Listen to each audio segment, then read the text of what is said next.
Hi friends, welcome to Suruchi. ఈరోజు మీకు పొంగల్ ఎలా ప్రిపేర్ చేయాలో చేసి చూపిస్తాను. ప్రాసెస్ చాలా ఈజీ అండి. దీనికి కావలసిన పదార్థాలు: 2 టీ స్పూన్స్ మిరియాలు లేదా మిరియాల పొడి, 1 టీ స్పూన్.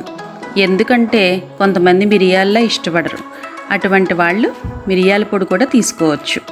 పచ్చిమిరపకాయలు 6, అల్లం చిన్న ముక్క, జీలకర్ర 1/2 టీ స్పూను, కరివేపాకు కొద్దిగా, నూనె 10 టీ స్పూన్స్, నెయ్యి 3 స్పూన్స్. నూనె బదులు మొత్తం నెయ్యి కూడా తీసుకోవచ్చు. పెసరపప్పు 1/4 గ్లాసు, బియ్యం 1.75 గ్లాసు. ఇవి కలిపి ఈ రెండు కలిపి నేను 1/2 కేజీ తీసుకున్నానండి.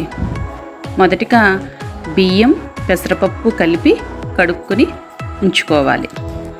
తరువాత కుక్కర్ ప్యాన్ తీసుకుని ఇందులో నూనె నెయ్యి వేసుకుని వేడి అయ్యాక వరుసగా పచ్చిమిరపకాయ ముక్కలు, అల్లం ముక్కలు, జీలకర్ర, కరివేపాకు, మిరియాల పౌడరు వేసుకుని వేగాక 5 గ్లాసులు వాటర్ తీసుకోవాలి.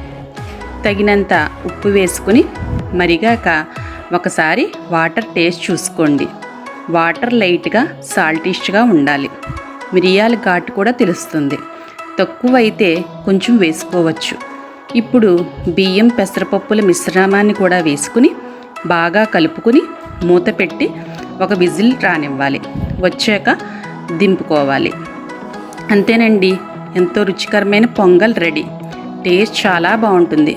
అందరూ తప్పకుండా ట్రై చేయండి. Thank you for watching this video friends.